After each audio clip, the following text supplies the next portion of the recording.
people are from the Facebook group that we have, and some are just followers of the page. But for those of you who are joining for the first time and maybe just found this and stumbled on it, my name is Susanna, and I just recently started a platform called Food Intolerance Baby, which is designed for mom to mom support of those who are dealing with food intolerances and specifically breastfeeding, because there's lots of uh, information towards formula, but as far as breastfeeding goes, we need all the support we can get. And in particular, with starting this diet, I just know it's so tricky when it comes to even just things like how to read food labels and that type of stuff. So Food Intolerance Baby is working towards creating cheat sheets and recipes and just helpful resources for moms as they are getting started with their journey. And this is a lot based on what I wish I would have had 3+ years ago when I started down this journey with my son who had food intolerances, and now I'm dealing with it in the present with my 7-month-old, although it's a lot easier this time around. So I'm just been kind of thinking about the things that I wish I would have known and would have had at my fingertips. So I'm also so excited to bring people like Sally to join us and talk. A really big important thing for me is just evidence-based information, because a lot of misinformation circles around, especially about food intolerances, and there's unfortunately not a lot of research being done about this at this time. So it's just so great to hear kind of even just anecdotal evidence from somebody who's working with moms who are breastfeeding day in and day out. So if this is something you want to keep up with, please like the Facebook page, because the Facebook algorithm likes this page if more people like it, and therefore more moms will see it. Or you can join the email list, and I will link to that in the comments. It may not be until after this is done, but I will link it. And I send out all kinds of things.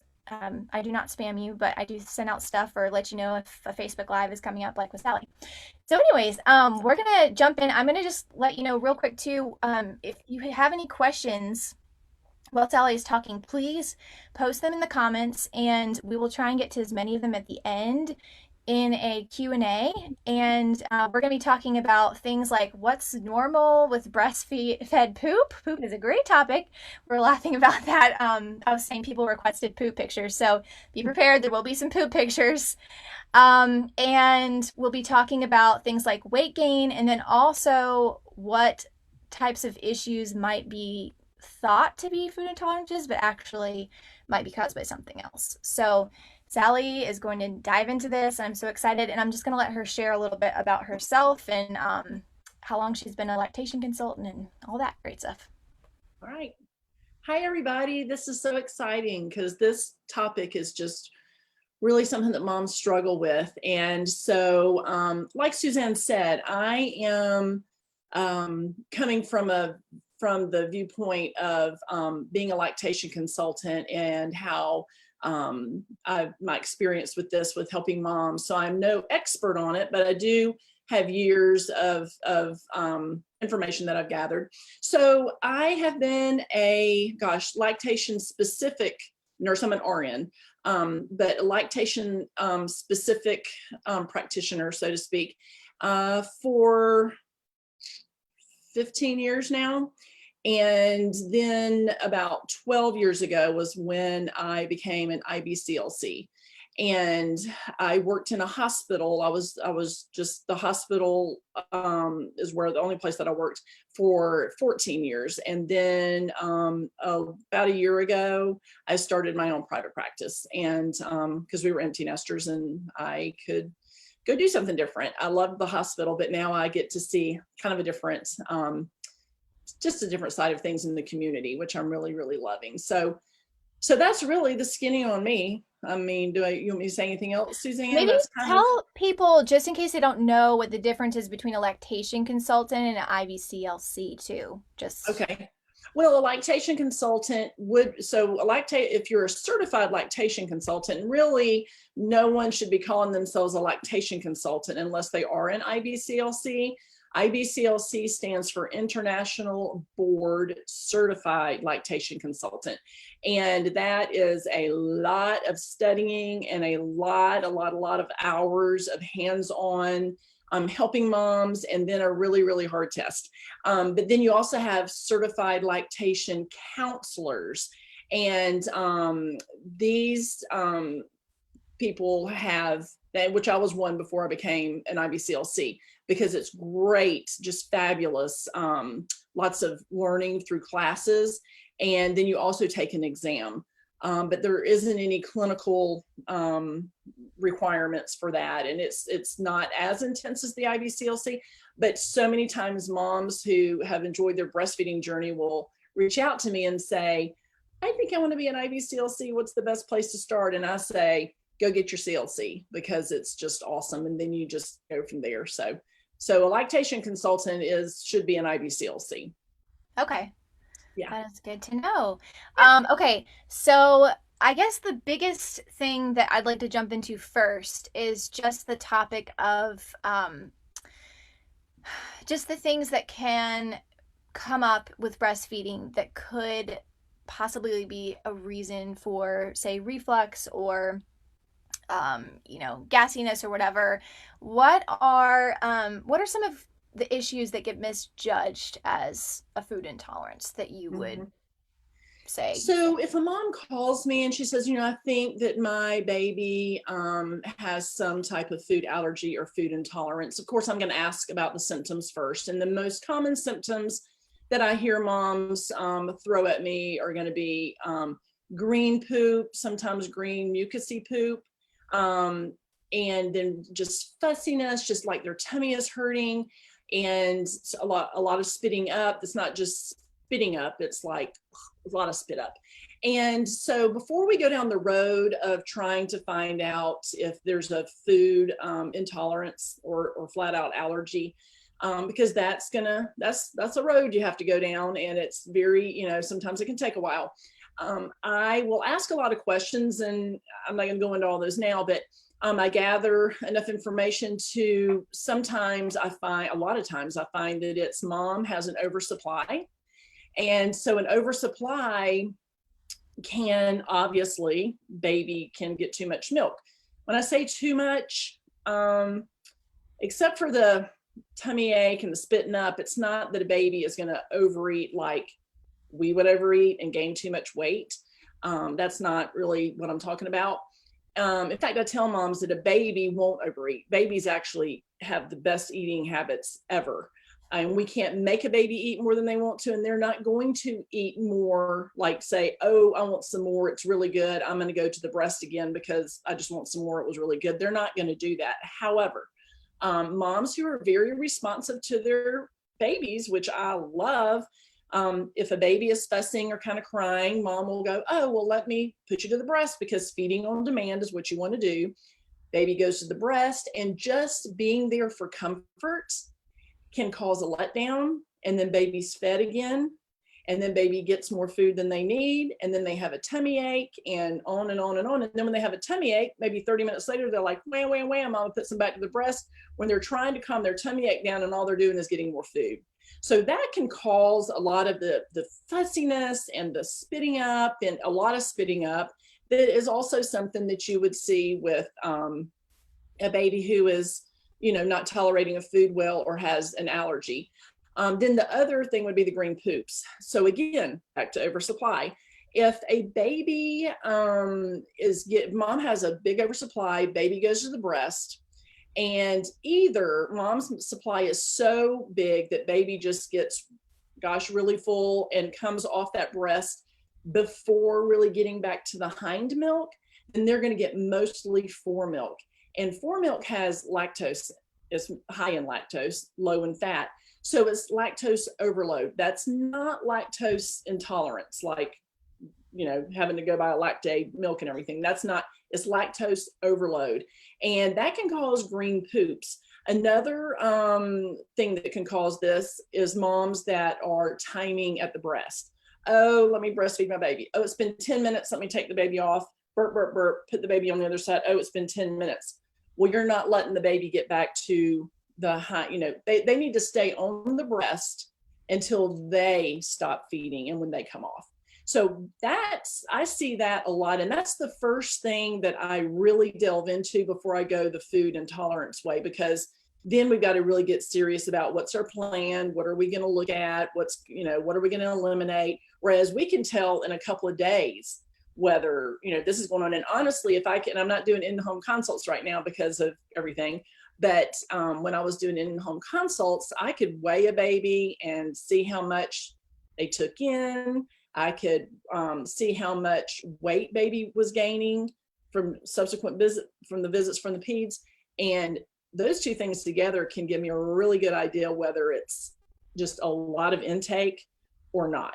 So that would be, oversupply would be something that I see a lot that isn't really food intolerant. If they're having tummy issues, like constantly being put to the breast and obviously want to feed on demand, do you suggest that it's better to kind of space out feedings then, if that's kind of the issue? That's really tricky. That's tricky because I don't ever want to tell mom to, we want to feed on demand and we want to let the baby feed until the baby's not feeding anymore, not timing either one.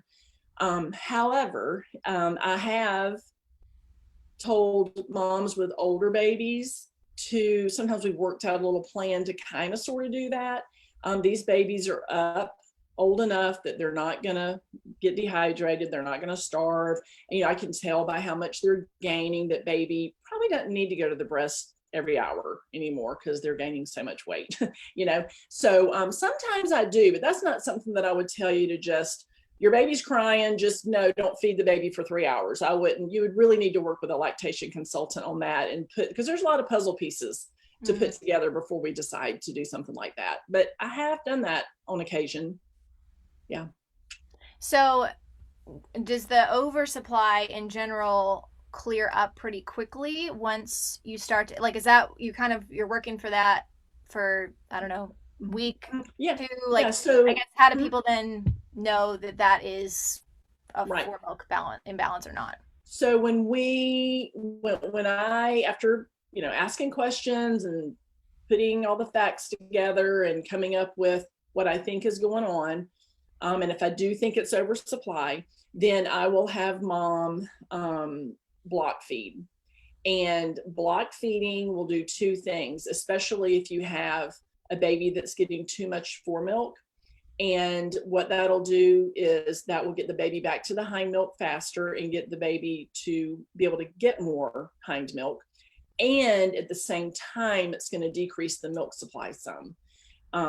Usually, if I had to say, the vast majority of moms that are having problems with green poops and the real major fussiness, and they block feed for a couple of days, they start seeing some yellow creep back in the poops and the baby settling down some. I'd say the vast majority, I wouldn't say 100%, but the vast majority of moms, that's what'll happen. And if it's not changing at all, and we've been, go on. Oh, go ahead. I was just going to say, if nothing is changing at all, and it's been 2 or 3 days, we see nothing changing, then I'm going to say, all right, let's start thinking about food and what you're eating and go down that road. So if they have oversupply, would the biggest indication for them be feeling engorged and just really full? Not all. Squirting milk? Yeah. The is that all related or not necessarily? It's different for all moms. Some moms are crazy full all the time. Some aren't, but they still have more milk than they need. I mean, all moms' breasts are made a little differently. All moms can hold a different capacity of milk, small breast, large breast. So it's really hard to say that all moms who have an oversupply are always going to feel like they did on day 3 when their milk came in after having the baby. Not all moms feel like that.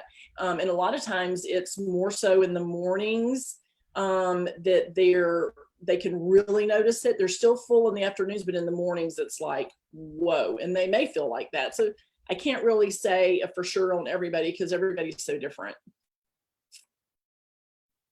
So sometimes it's a baby going to the breast and they are doing the choking up thing, which is fairly normal in the first 2 or 3 weeks, to be honest with you.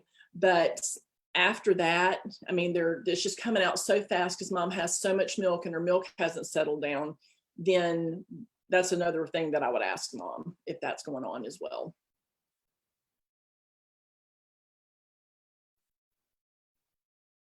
I think you froze up, Suzanne. Can you hear me?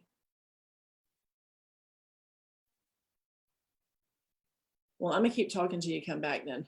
How's that? Oh no.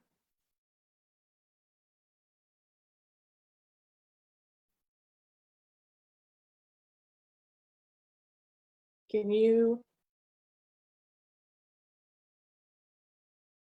Hey, will y'all, somebody say you can still hear me and see me, to see if I'm still in the game? Because I can't tell. I may have to leave and come back.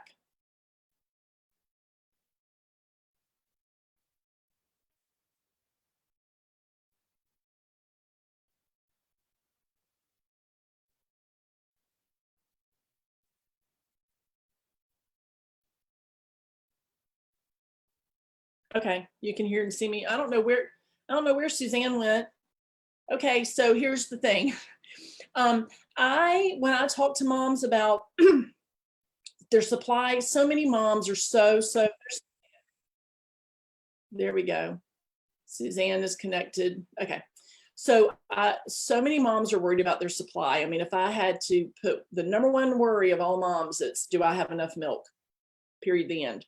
And so that can drive, especially if moms have had supply problems or their infants had weight gain problems early on, not early on, with previously breastfed babies, then they really are worried about their supply and they will start pumping from the get-go along with breastfeeding, and that's what can cause that oversupply. Or moms will go, oh my gosh, I've got too much milk on day 3, 4, or 5, and they'll go, I've got to get rid of this milk, I'm so uncomfortable. And getting rid of all that milk just makes it come back.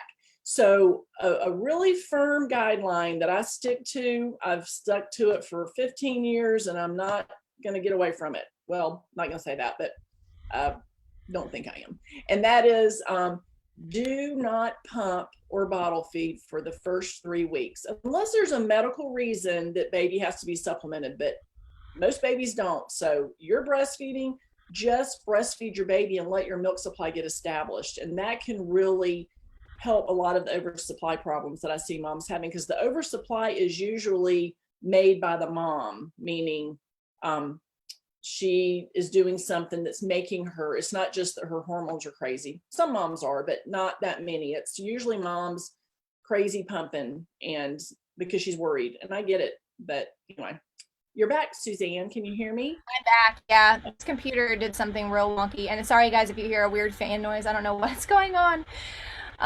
Okay, so you talked about the for-milk, high-milk imbalance. Let's talk a little bit about.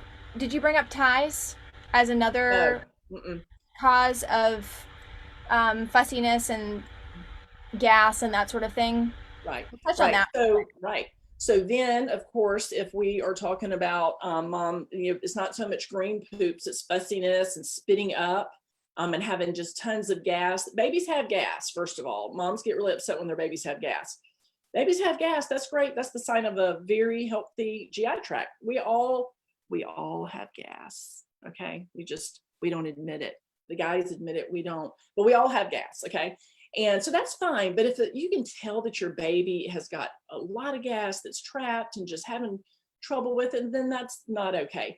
So a tie, some type of oral restriction, we call it tethered oral ties. Okay. If we have any kind of tie going on with the tongue, anterior, posterior, sometimes it's crazy ones that you don't even think about.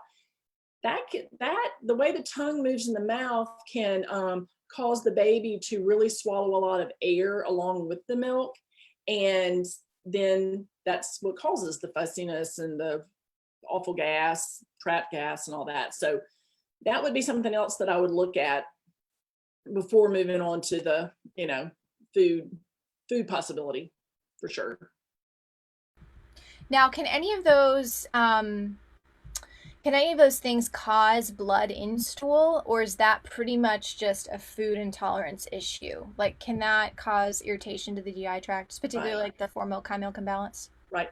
So the two things that I've talked about, the imbalance, and really, and I was telling you earlier, Suzanne, for years we called it hind milk, fore milk, hind milk imbalance. Kind of sort of in a way it is, but it's not really. So we're kind of moving away from that because that doesn't really say what's going on. So really we're just baby's getting too much fore milk because mom has so much milk is kind of more of that. So baby getting too much fore milk and or having a tie where baby is swallowing a lot of air, neither one of those are going to cause blood. Now, like I said in the beginning, I'm not an expert on food intolerances and food allergies. I just have a lot of experience in helping moms.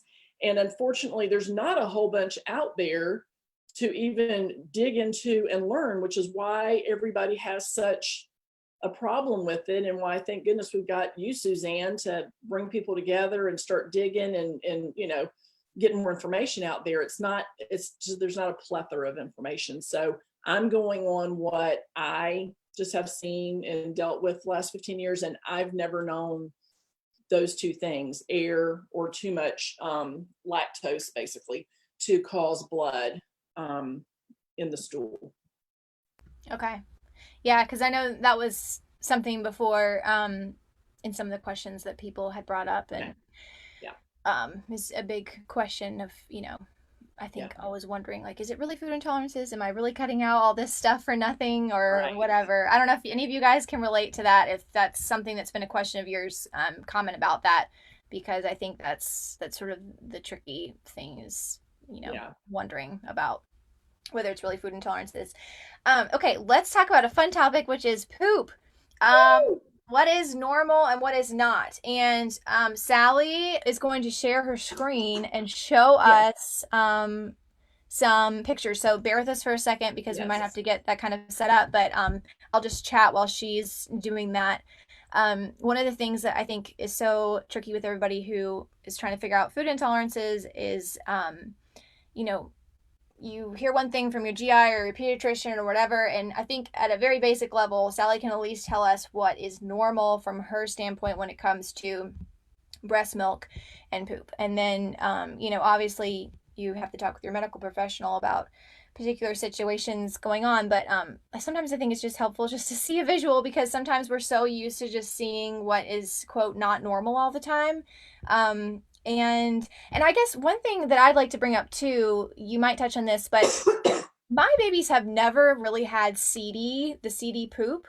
Mhm. Um, and I think a lot of moms with food intolerances are striving for that, not necessarily the color, but also just the seediness of it. Is Mhm. that something that, from your experience, like, is that bad if you don't have that? What does that mean?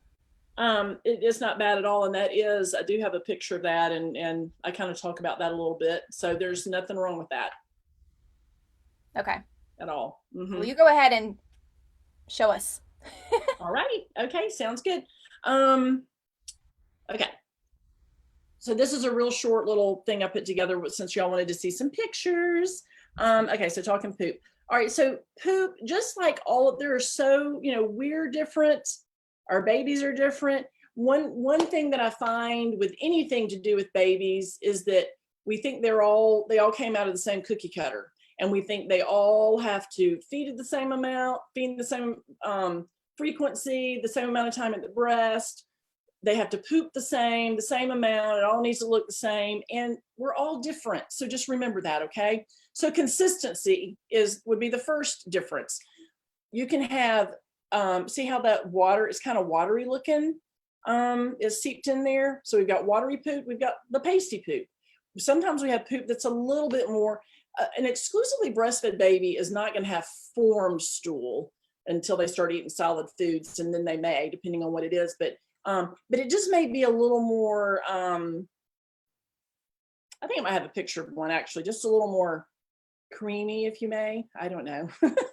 Anyway, so here is watery, and here's pasty. So many times I'll have moms say, "I think my baby has diarrhea." as long as there is something sitting on the top like this. See, there's stuff sitting on the top.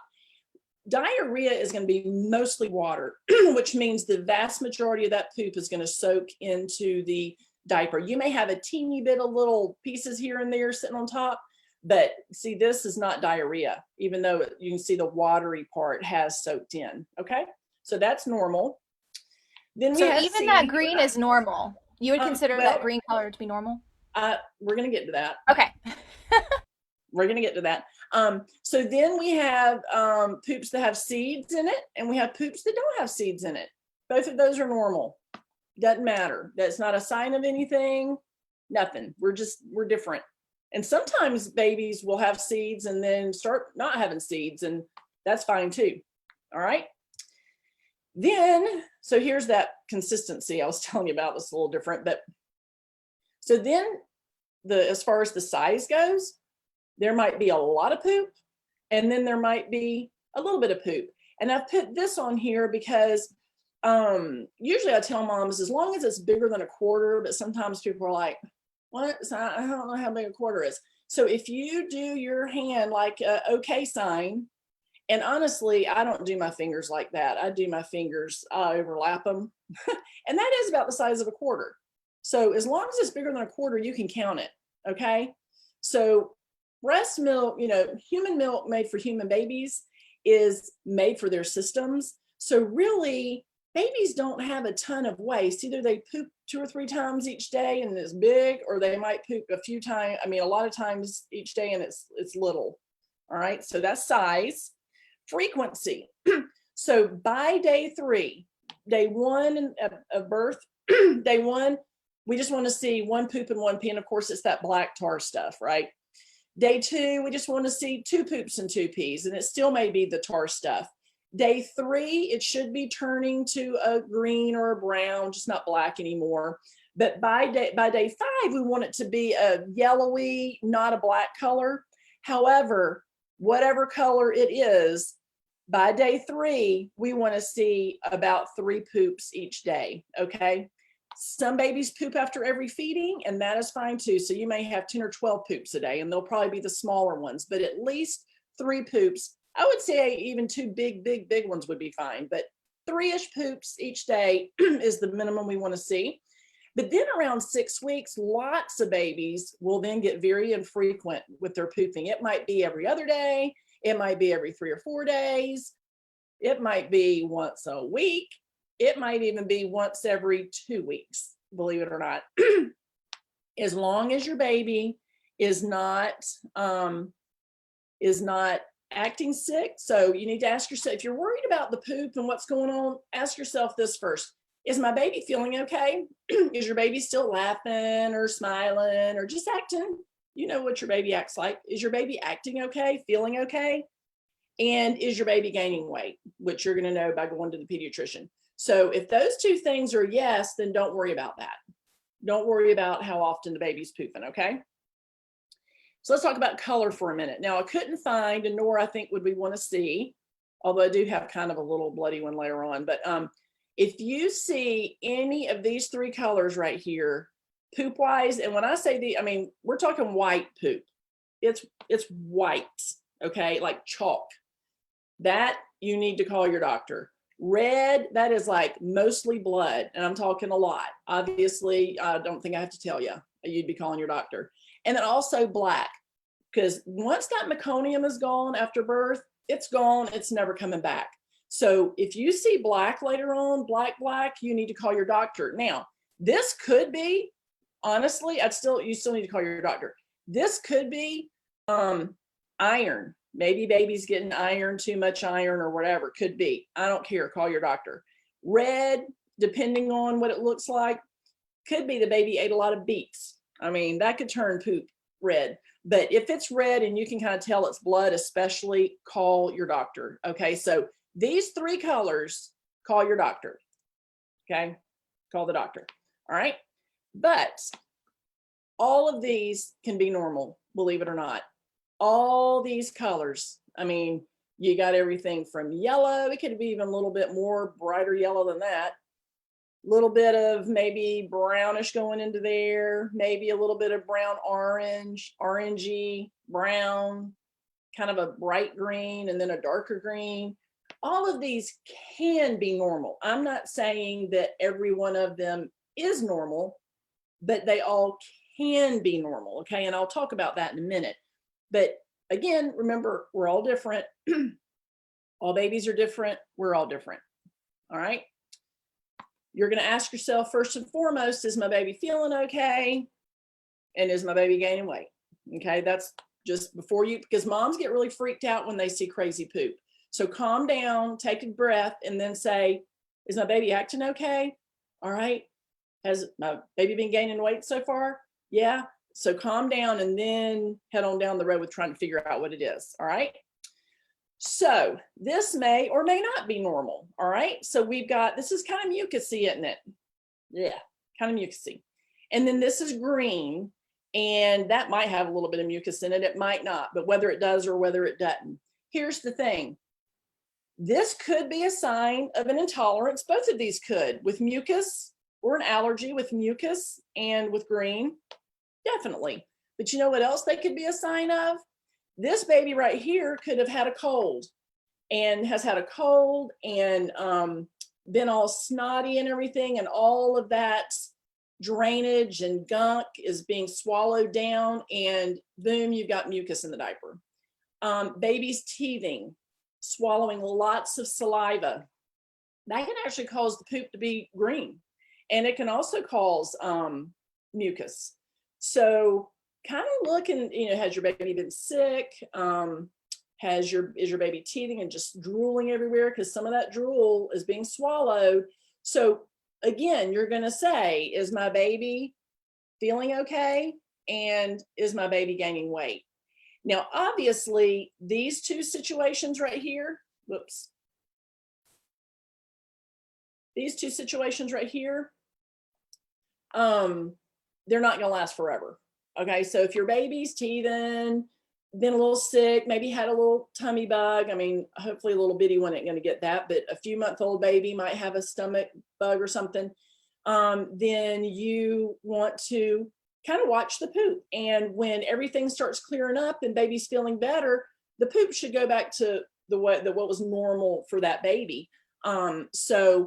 But again, before you freak out, you want to say, has my baby been feeling okay? Actually, not really. He's had a cold. We've all had colds. It's been yuck. It's bleh, just snotty nose and everything. Okay. All right. Or we've all had a stomach bug, or he's teething like crazy. Just think about those things. Okay. So those could or could not be normal. All right. These are for sure not normal. Okay. We've got the blood. We got a little bit of blood. We got a little bit of more blood, and then we've got this. Now, this picture that I found did not have really an explanation. To me, that could be blood. I would definitely call the doctor, obviously. But you know what? Depending on what that baby ate, maybe that baby ate a ton of beets and sweet potatoes. I mean, you just don't know. Poop can be affected by what you eat and by what your baby eats.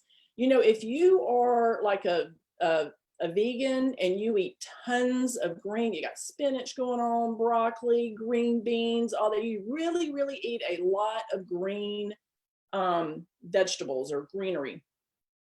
You may even notice that when you pump that your breast milk has a green tint to it, and that might affect your baby's poop.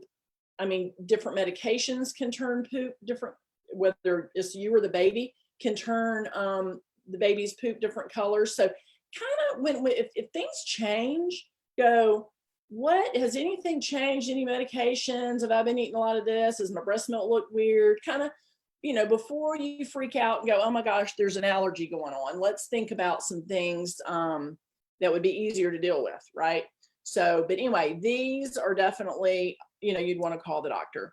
So to end, just a few things to remember. There are many different types of normal. Foods eaten by you or your baby can change the color of the poop. All right. And excess saliva and drainage from a cold or teething, or just being sick in general, can cause green and or mucus diapers. Okay. So that's that. So is the green, bright green frothy poop, is that sort of like the the I guess if we're still saying milk imbalance or the oversupply, is that the one that is the iffy green poop compared to the pictures that you showed? Well, so I've seen bright green with mucus in it. I've seen dark green without, or I mean, I've seen all combinations of every shade of green with or without mucus. That again, whatever the baby's going through, usually with imbalance, which I just told you I wasn't going to say imbalance, with too much fore milk, I know it's hard not with to. too much fore milk. I'm not going to tell you that I see a bunch of mucus with that. I think I have before, but not normally a lot of mucus, but I have. So I'm not going to totally go mucus means food intolerance. I'm not going Mhm. to just draw the line there and go there. I still would look at block feeding and try to get that supply down a little bit. But that's where in particular I feel like working with lactation consultants to make sure it really is over, that the green poop really is oversupply and related to that, because like you said, there could be many other reasons for there being green poop and it Right. might not I be mean, that. this is just the way my mind works and the way I just tend to deal with things. I want to go for the most common culprit first. And especially if the most common culprit is the easiest one to rule out. You know, I mean, if I mean, I'm sure people aren't on this chat right here because their baby's never had any food intolerance problems. Trying to figure out what food may be, causing problems is not an easy task.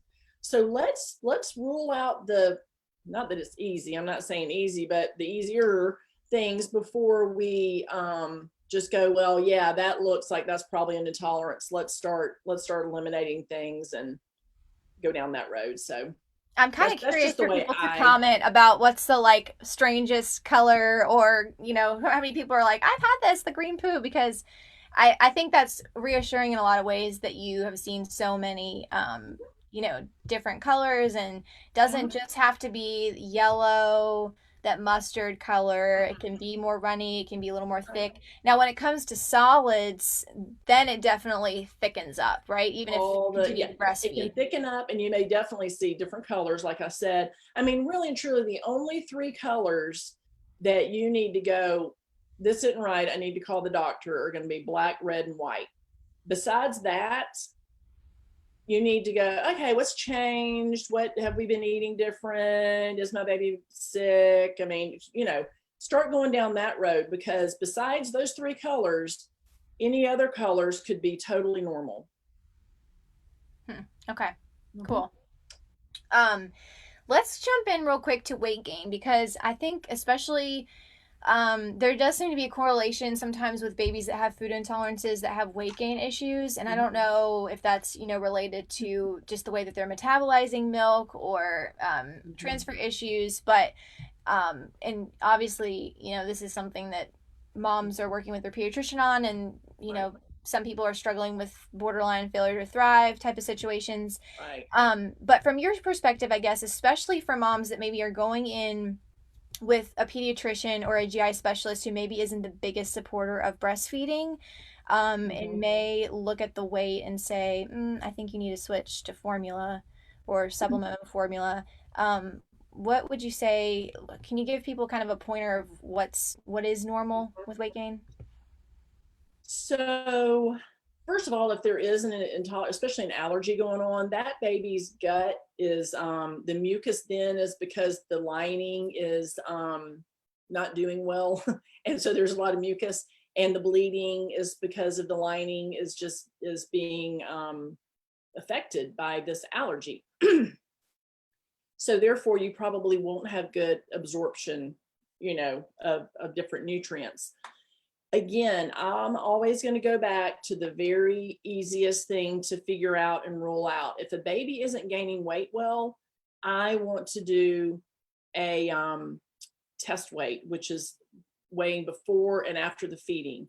And that has to be done with a scale that can go down to grams, especially if it's a smaller baby, younger baby. If it's a bigger baby, older baby, not so much, but really doing it on the bathroom scale isn't gonna isn't going to do much for you. But and not only that, you need a lactation consultant who can figure out, depends on what time of day baby feeds, when baby last fed. I mean, there's all kinds of variables that we figure out whether or not what they got was right and what if it wasn't right. I can't tell you. I just had a conversation the other day with a pediatrician who said, this baby is not gaining weight. And I told her to show me a bottle that she'd pumped, and there wasn't much fat on the top. So I know it's because there's not enough fat in the milk.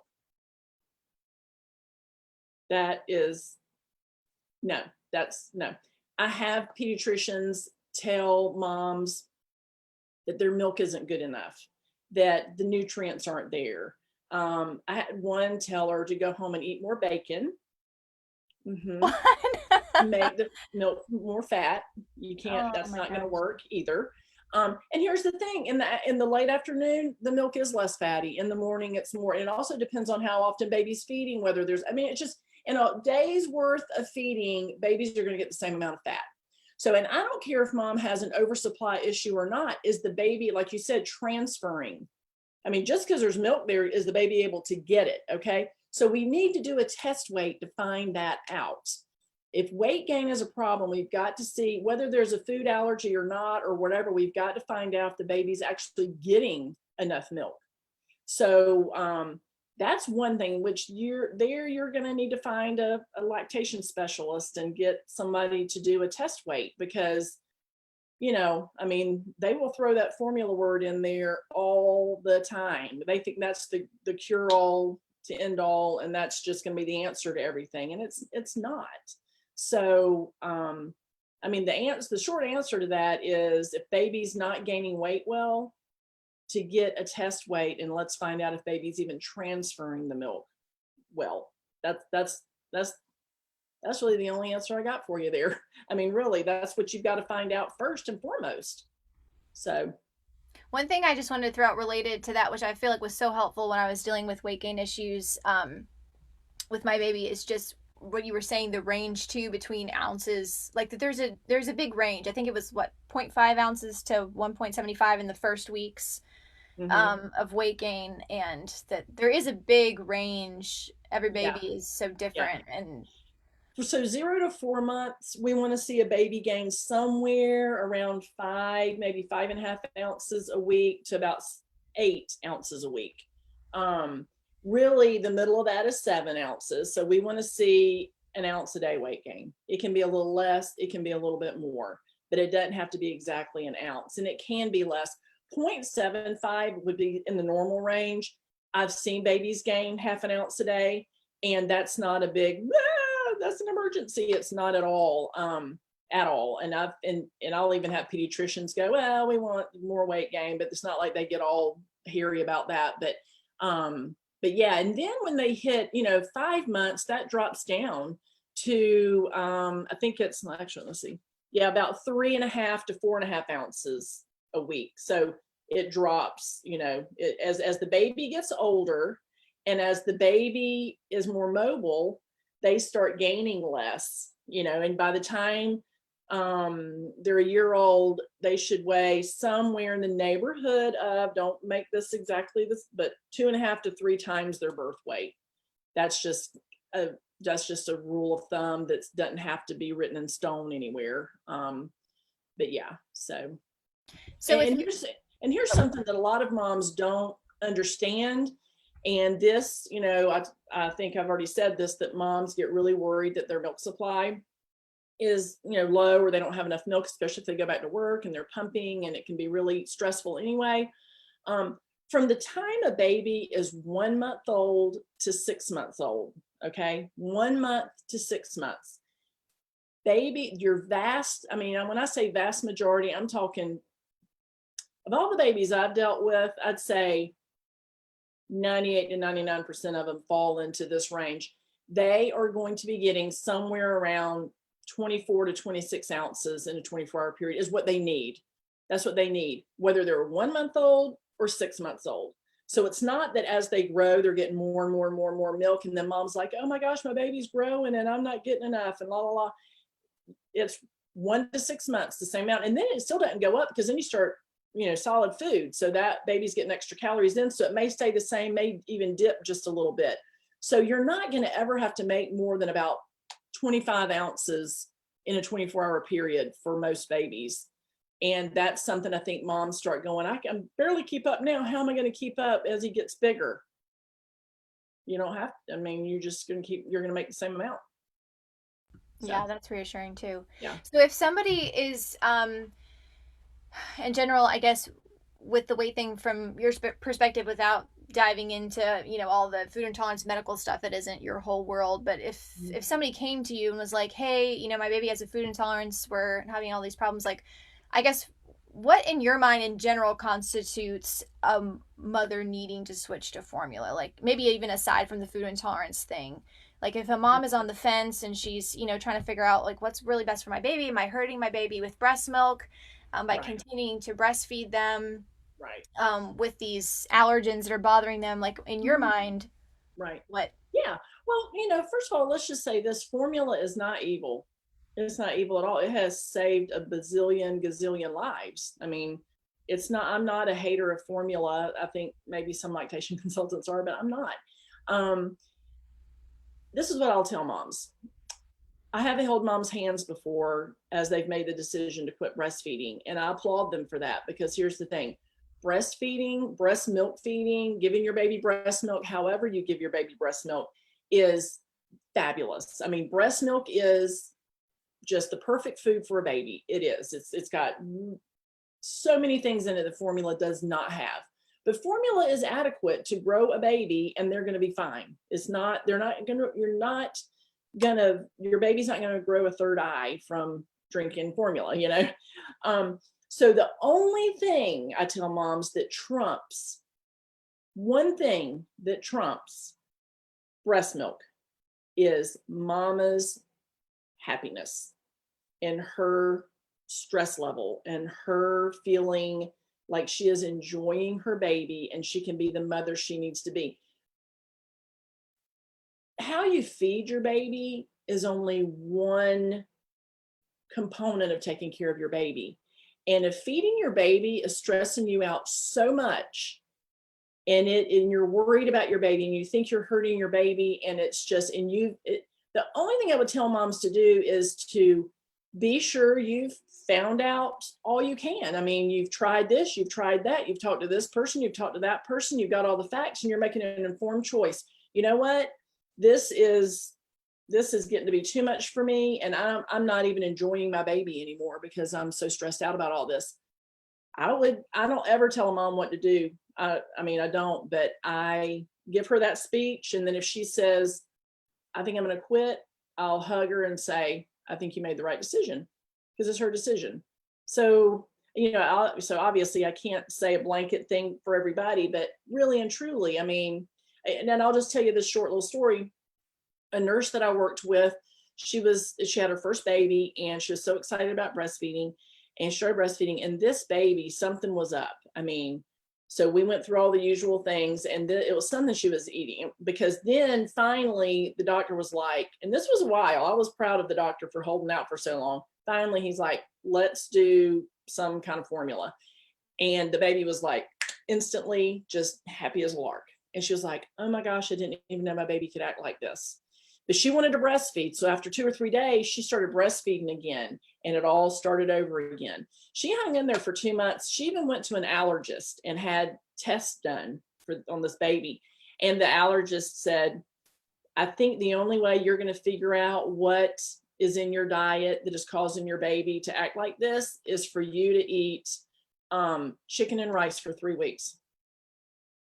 Just chicken and rice for 3 weeks. And she called me just crying, and she was like, Sally, I don't know if I can do it. I'm like, girl, you have been through the ringer. You have been so stressed out this whole time. If you don't want to do that, don't do it. And so she decided not to do it. And she's since had another baby, and that baby didn't have any issues with her breast milk. But, there comes a time where you got to go, okay, is my mental health okay or not?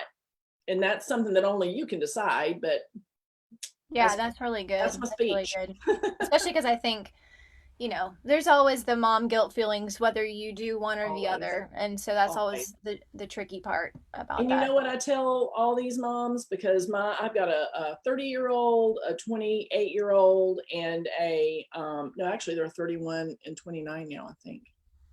Yeah, they are. Yeah, and then a 22-year-old about to be 23. Anyway, you know what? You're always going to have mom guilt. It's going to be, should I have let her play that sport or not? Oh, I wish that I had gotten her into volleyball earlier. I wish he had let him do this. And you're going to beat yourself up about so many decisions you make in your life with your kids. It's there. It's not fun. I hate that we do that to ourselves. I really hate that, but we do. We do. So you do what's best for you and your family. Okay, you and your family, and sometimes it's a hard decision, but you got to do what's best for you and your family. Yeah, that's a really good word, because I think a lot of people feel pressure from their family members or friends or whatever. Either way. It's your baby, and you Yeah, get to decide what you're going to do with your baby. you know, so that's really good. Well, yeah. let's do a real quick little Q&A. Okay. And we had a couple questions from the Facebook group, and I want to see if we covered all of these. I think that well, this is one question from Leah. What are ways to increase weight gain when transfer is not an issue if a weighted feed shows she's getting enough? Um. Well, gosh, I'd want to know how old the baby is. I mean, can she pop on there? Can you tell us how old the baby is, real quick? No, this was from a previous. She might be on Oh, here. oh, Leah, if okay. you're on here, let Because us know. if it's a baby that's 2 or 3 weeks old, that baby is probably just getting just full enough to not be starving anymore at the breast, and then going, all right, I'm out of here, and go to sleep and not get all the way full. Whereas for a weighted feed, like when people come see me, I'm watching, I'm doing everything I can to make sure that baby gets as much as they can to see if they can. But a mom at home who's just breastfeeding, so a baby sucking at the breast doesn't mean the baby's eating at the breast. So you have to identify swallowing, and sometimes you have to use compressions to help the milk come out a little faster to keep their attention. That's what I would see going on with a younger baby. If it's when I say older baby, like, a couple of months or older, and the baby is not gaining weight, but the transfer I did is, see she commented here, and this was earlier actually as another question. Can you have oversupply and slow weight gain simultaneously? So it does sound like she actually has oversupply as an issue, mm-hmm, which so that's kind of an mm-hmm, interesting combo because mm-hmm, yeah. usually, I guess I think of ties in that case. Yeah, But I usually guess if the milk is transferring fine, then right. And I guess I'd want to know if she had a gosh, there's so many questions to ask. If she had um when was the weighted feed? When was it done? How often is this baby feeding? Some moms will, again, I wish I knew how old the baby was, because sometimes we let babies sleep all night before we get that weight gain going well, just because they will. There are babies that we call in the lactation world content to starve, and they'll just take a little bit, or maybe they'll take what they need but they're feeding 6 times in 24 hours rather than the 8 to 12 that we really want to see for those first several weeks. So, I kind of would need to yeah, sounds know like that's kind what. of a bigger question for a lactation consultant kind of Yeah, consultation or yeah, something. because I'll tell you this, I'm not going to say, I mean, our bodies are, we don't go by rules.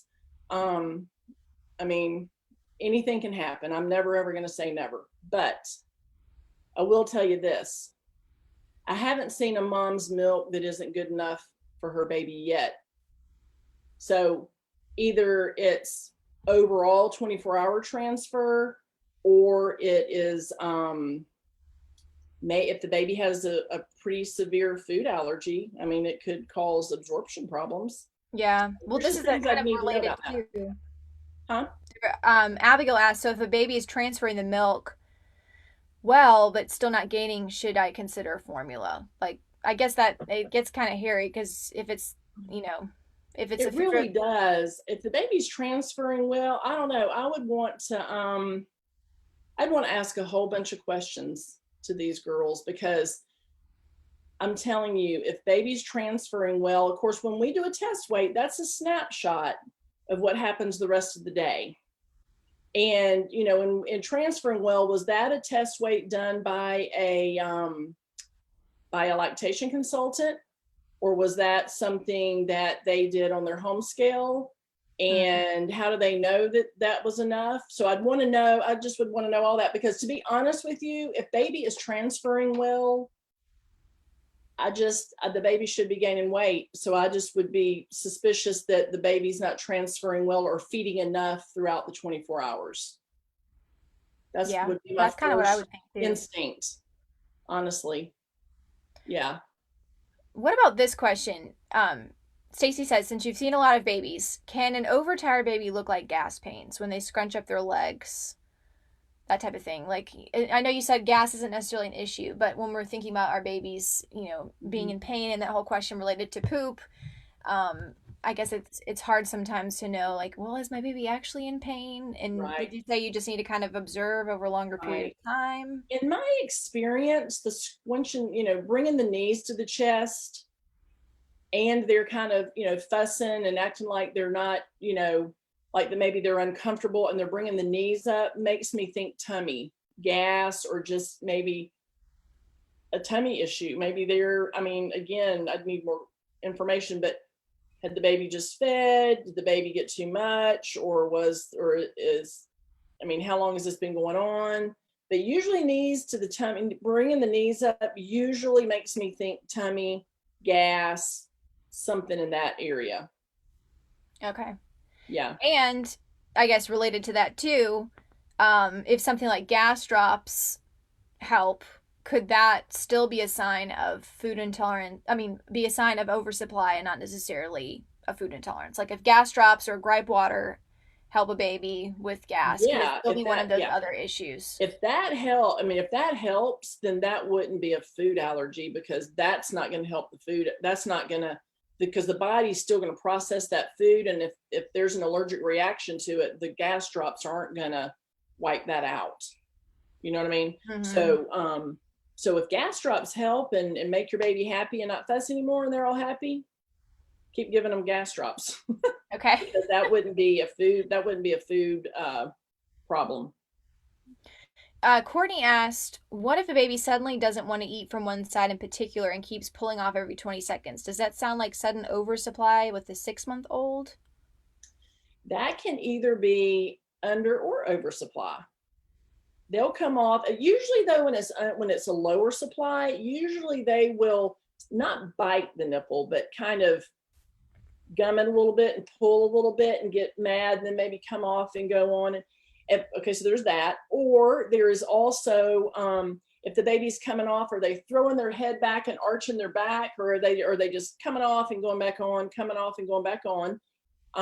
Because if they're arching their back and coming off like that, a lot of times that's a classic sign of some kind of reflux. Okay. Or if the baby is coming off and is it in the beginning of the feeding when the milk's coming out really fast, and is that kind of accompanied with some choking up and all, kind of like that, then I would definitely say, I don't even know if I'd say oversupply. It could just be a lot of milk with a strong letdown that the baby's coming away from. So the baby's only feeding on one breast at a time. Is that what she said? Yeah. Well, it doesn't want to eat from one side in particular and keeps pulling off every check. So I guess that might be So part of the that could question. be, yeah. So moms sometimes don't even know they're doing it, but inadvertently they are putting the baby to one side more than the other because it's just easier. It's just maybe they're right-handed, left-handed. They're not thinking about it. And little by little by little, that breast can make more milk, and then the other one's making less milk, and then the baby gets used to the really good or strong letdown on the side that's going to be more full, and then they go to the other side and they're like, I'm not dealing with this. I am not dealing with that. So I would try to always offer, if you feel like the other side doesn't have as much milk, and that's something that she didn't really tell us, but if you feel like that's what's going on, I would always start on the lower side first, always, because the first side that a baby goes to, more than likely they're going to get more milk than they do the second side, which is why we want to always switch it up.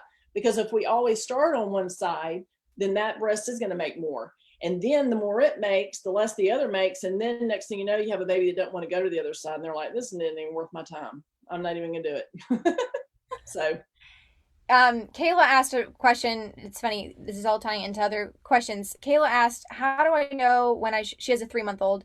How do I know when I should switch breasts while feeding? Usually, she just eats off one breast. Should I start? But should I start switching? Kind of. I think this was earlier on okay. related Well, to. and so if so she's 3 months old, and if she's been doing that for a while, so let's see, you probably hadn't, I mean, you may have gone back to the pediatrician for some other reason, but you wouldn't go back until the 4 month checkup. If baby's gaining weight fine and is only on one side, then she's fine.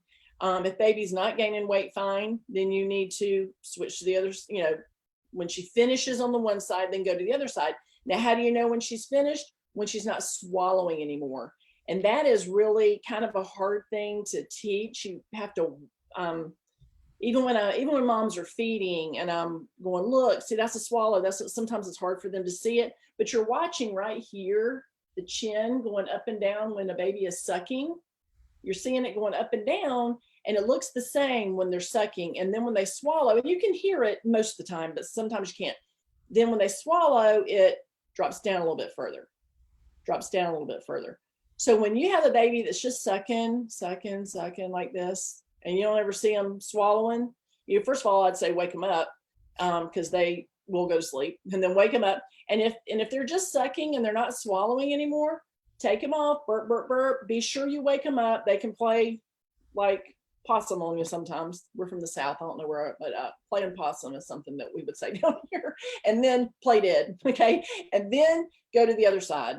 Always offer the other side, especially in the earlier days. But if your baby has proven that she's gaining weight by only feeding on one side, that's fine.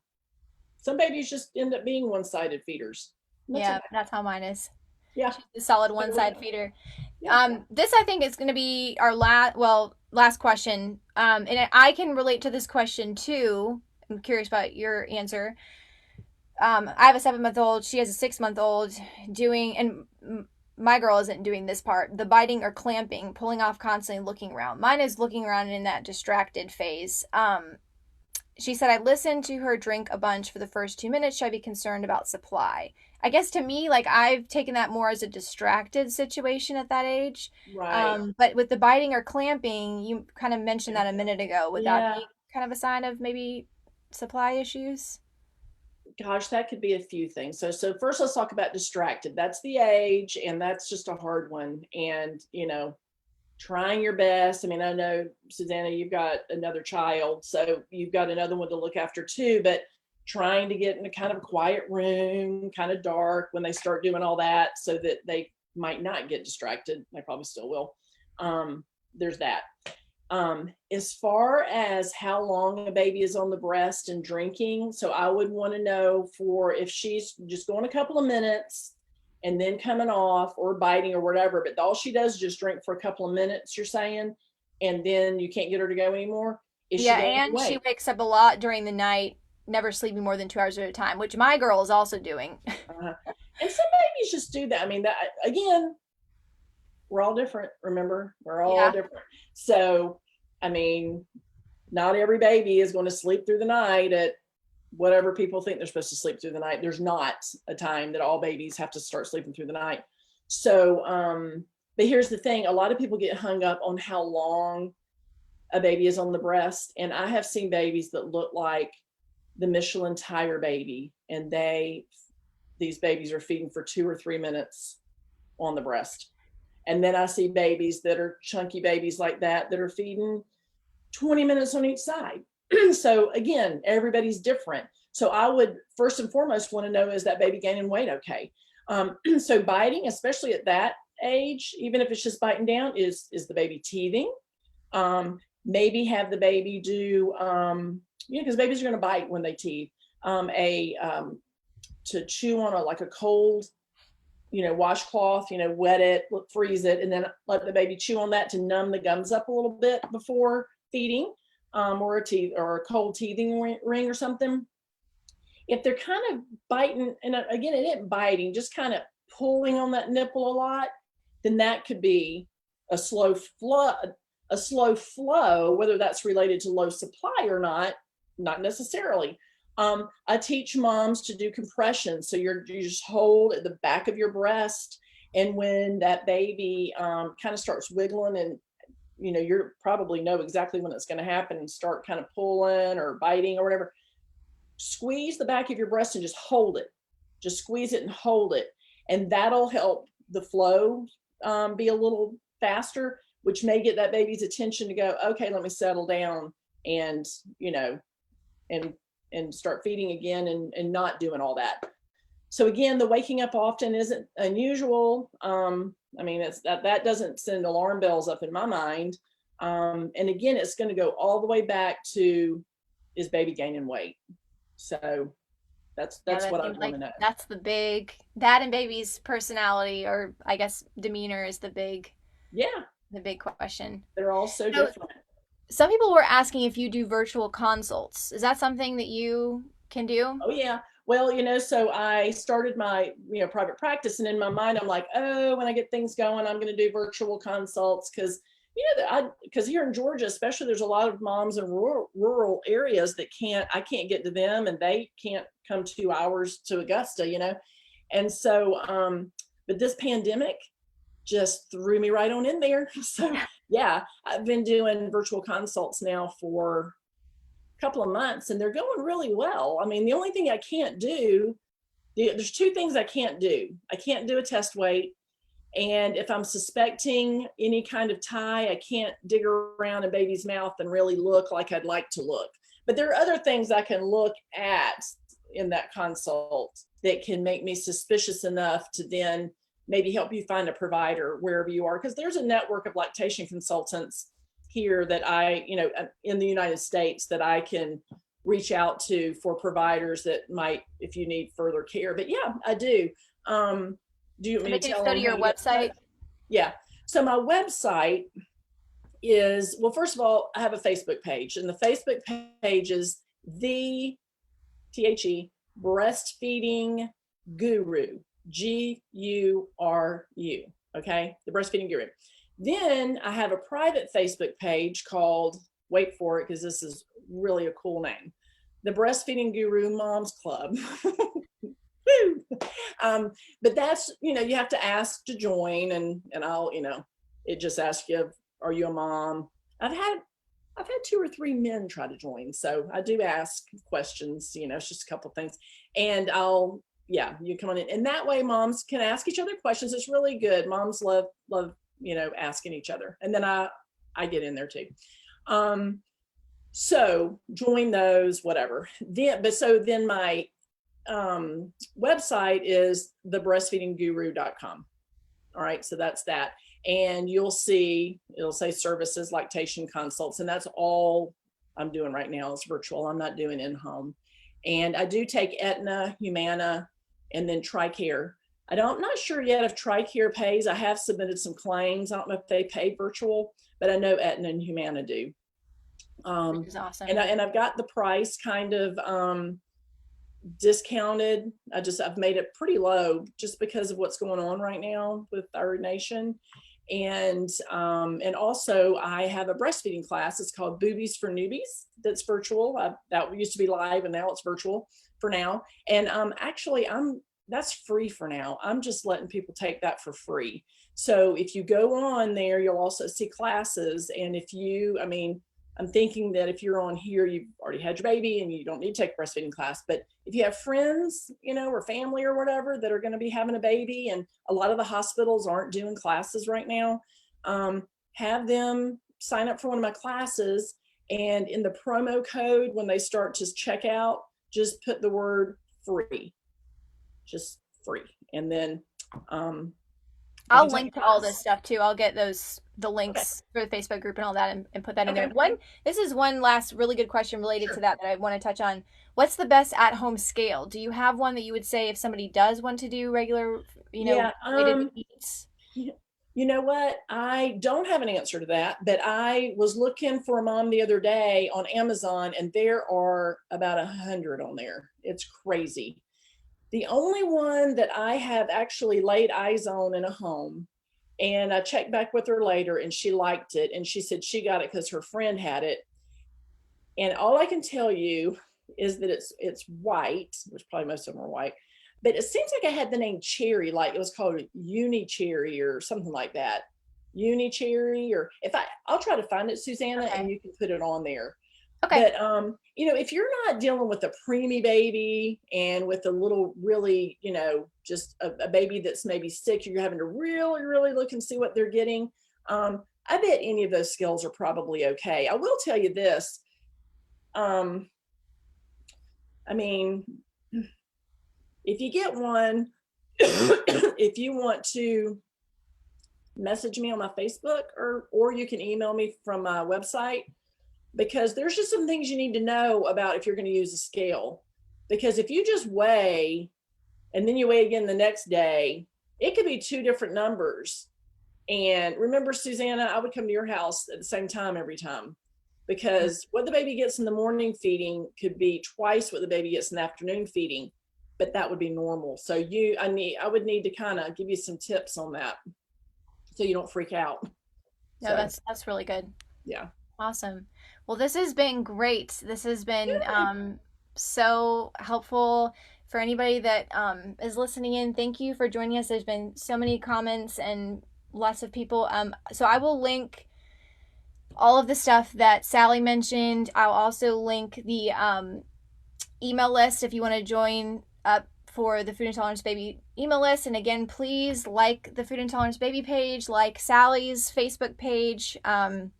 You can stay up to date with what we're doing here. And yeah, I'm so glad that everybody joined us tonight and took your time. And this will be available for a replay if you didn't get to catch the whole thing.